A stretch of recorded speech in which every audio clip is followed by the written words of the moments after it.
And if you're in Hollywood, you can catch him working at the Improvisation or the Plaza 4 in Century City, or just drop by his apartment. He don't much care.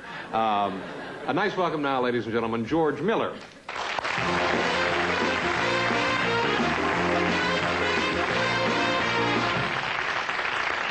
Thank you. Thank you very much. What happens is, once in a while, I will get recognized from TV, and people will talk to me, and what always happens is, if they talk to you long enough, they always want to do the same thing. They want to tell you a joke. Maybe you can use this. So I'm going to tell you a joke now. Somebody told me it's an old joke, and you might know it, okay? This guy went to college, and he took a course called Marriage Survey 101. And the first day in class, the professor asked him, he said, "How many kissable areas do you know?" He said, 5. And a French guy in the back yelled, 119! He asked another guy, and the guy says, "I know 8 kissable areas." And the French guy in the back yelled, 119! He asked a real innocent-looking girl in the front who said, "Well, I only know 1 kissable area, the lips." And the French guy in the back yelled, 120!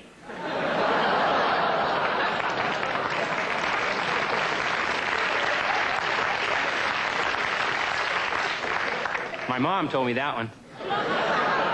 She's in the state hospital waiting for Beat the Clock to come on.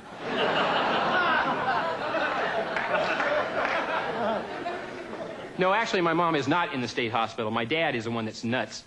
And he is like, what do you call it, the most meticulous person in the history of the world, to the extent of being goofy. Like, he wears glasses, you know, sometimes he's got them on top of his head, always in the case.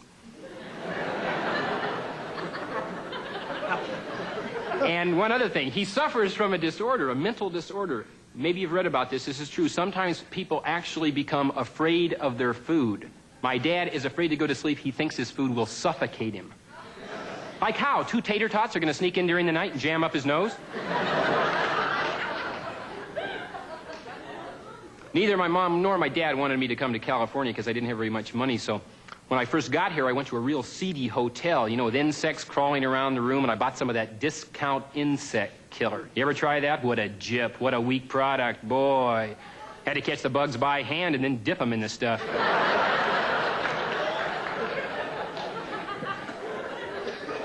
Not a good product. Have you seen that new product? It's called Away. You spray it all over your body, you lie in the sun, the insects stay away. There's another product, Away Plus. That not only repels the insects, it actually tracks down and kills all the exact same bugs that bit you during the past 5 years.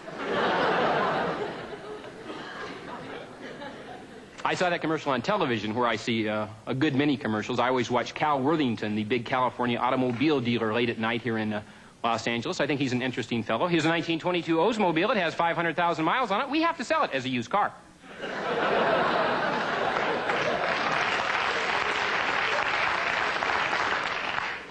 A few years ago, there was a political commercial. The guy was running against the incumbent. I can't remember the office.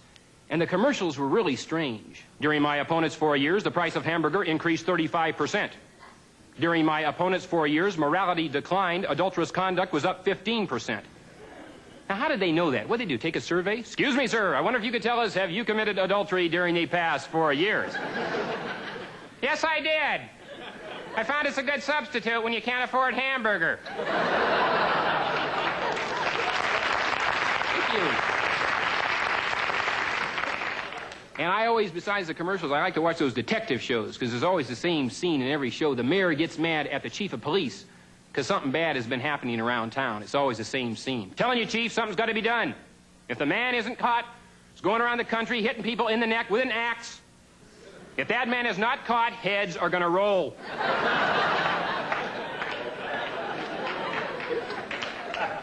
Another guy you see on television all the time, a lot of the talk shows, he's been on this show a lot, is Dr. Wayne Dyer.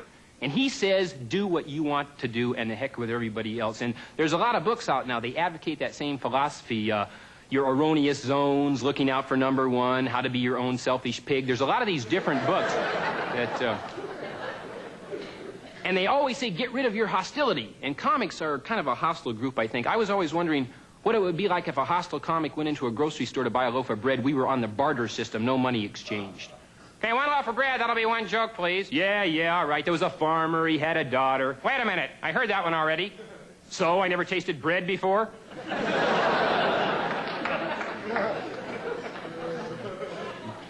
And, of course, since appearing on TV, I've been able to get a lot of work in Las Vegas, Caesar's Palace, the Riviera, the MGM Grand, and I just told a lie, okay? Because when I go off stage, my friends will say, "Well, did you really work at all those places?" No, I didn't. I could have if I had wanted to. I could have played all the big hotels. It's just that I've been real busy in my room the past few years.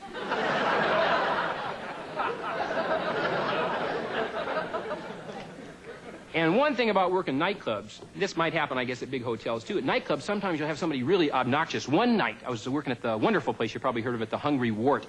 I was over there. There's a big guy at the bar, like 6'4", about 240 pounds, bad-mouthing everybody. I lost my temper momentarily. And I went up to the guy and I shoved him up against the bar. I said, I don't care how big you are, you ever say anything like that in here again, I'm going to bust you right in the mouth. I was really hot. I told him, I said, now you take your guide dog and get out of here.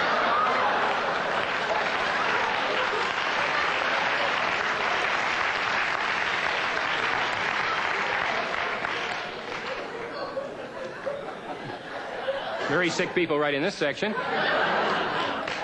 And another thing is that sometimes you will meet an unescorted female at one of these nightclubs. Now, a couple months ago, boy, it was terrible. I bombed. I was in the back looking all dejected. This lady came over to me. I'd never seen her before, right?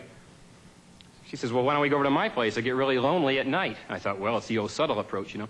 So, yeah, so I go over there, see, but romantically it was unsatisfactory for her because I was too quick. Common male problem, too quick, yeah. Boy, when she had just started to moan, I was at Denny's ordering a waffle.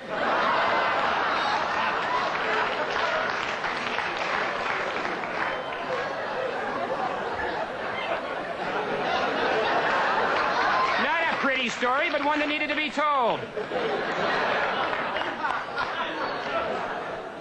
In comics, one more thing I should tell you is comics always overreact. Like when I left my hometown, Seattle, I'd been told by my parents there's a very large gay community down there, right? First day I'm in town, I'm in a restaurant, there's a guy right here kind of giving me the eye. I thought, well, maybe he's like that, you know. I overreacted. And I thought, well, if he says anything, I'm not going to waste any time. I'll come right out and ask. So I'm chewing and he's looking and I'm chewing and he's looking. And finally he says, say, would you please pass me the salt? I said, yeah, here you go. Are you gay? He said, no. Do they use a lot of salt?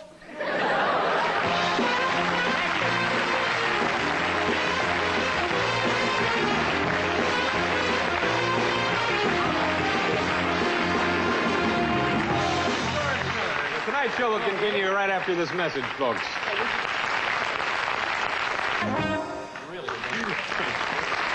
George Miller is with us this evening. You look terrific.